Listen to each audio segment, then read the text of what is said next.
हुमायूं कबीर, इस नाम ने पश्चिम बंगाल की सियासी हवा ही पलट दी। तस्वीर में दिख रहे हुमायूं कबीर ने ममता बनर्जी की नींद उड़ा रखी है। पहले बाबरी मस्जिद बनाने का ऐलान करके और अब ममता बनर्जी को आरएसएस एजेंट बताकर।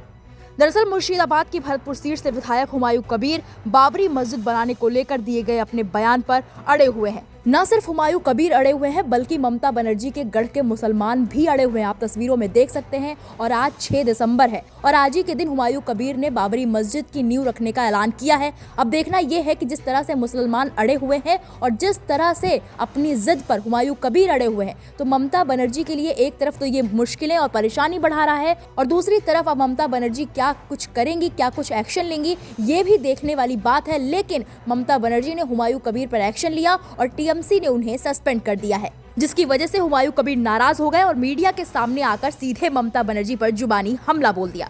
उन्होंने दावा किया है कि ममता बनर्जी आरएसएस का काम कर रही हैं। उनके इस हमले के बाद बवाल मचा हुआ है।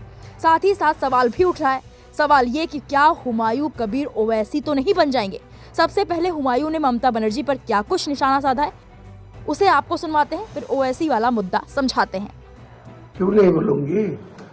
उनको जो सत्ता में आया, उनका जो 2011 साल का 13 में रिजल्ट आया चुनाव का, वो 13 में 182 उनका सीट मिला। नेशनल कांग्रेस का 42 मिला, मैं वो 42 से एक था। तो उसी टाइम मेरे को जरूरत था इनका। वो मुझे मुकुल राय को देके राइटर्स में 35 मिनट मेरे को साथ बात करके मेरे को दल में शामिल किया।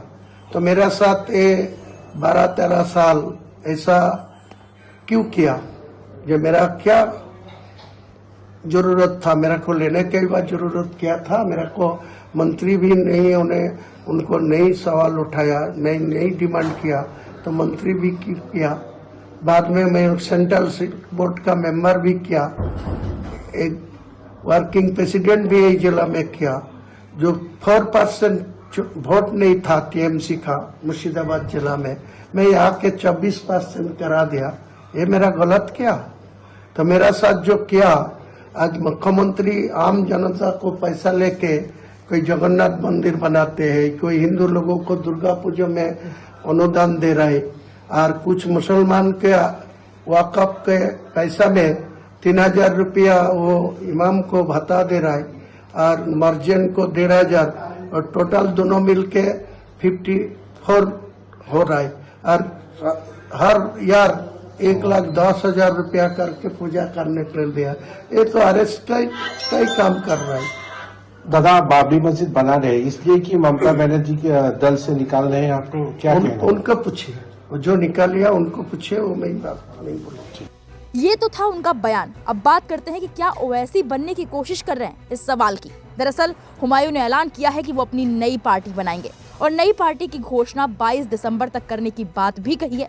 अब हुमायूं कबीर के इस नए सियासी दांव से ममता बनर्जी की मुश्किलें बढ़ सकती हैं, क्योंकि उनके नए दल के गठन से पार्टी को मुस्लिम वोट बैंक में सेंध लग सकती है। बताया जा रहा है कि हुमायूं कबीर अपनी नई पार्टी लॉन्च कर अगले साल होने वाले विधानसभा चुनाव में 135 सीटों पर उम्मीदवार उतार सकते हैं।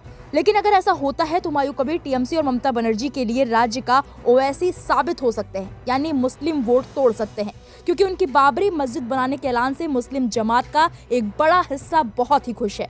उन्हें लगता है कि हुमायूं कबीर उनके दिल की मुराद पूरी करेंगे। हालांकि अभी तक ये संभव नहीं है, क्योंकि राज्य सरकार जब उन्हें जमीन मुहैया करवाएगी तभी वो बाबरी मस्जिद की नींव रख सकते हैं। बता दें कि मुर्शिदाबाद राज्य के उन जिलों में शामिल है जहाँ मुसलमानों की आबादी 70% से ज्यादा है। हुमायूं मुर्शिदाबाद में ही बाबरी मस्जिद बनाने की बात कर रहे हैं। दावा किया जा रहा है कि हुमायूं कबीर खुद को मुस्लिमों के कट्टर नेता के रूप में पेश कर रहे हैं और बाबरी मस्जिद के बहाने कई मुस्लिम संगठनों का उन्हें समर्थन भी मिल रहा है।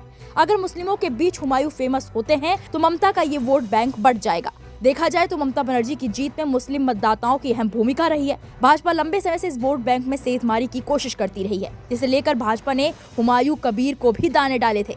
हुमायूं कबीर 2019 में टीएमसी छोड़कर भाजपा में शामिल हुए थे और लोकसभा चुनाव भी लड़े थे, लेकिन हार के बाद फिर से टीएमसी में शामिल हो गए और 2021 में भरतपुर से विधायक बन गए। अब देखना यह है कि हुमायूं आगे क्या करते हैं। लेकिन हुमायूं कबीर ने ममता बनर्जी को जो आरएसएस एजेंट करार दिया है, उस पर आपकी क्या राय है, हमें कमेंट बॉक्स में जाकर जरूर बताएं।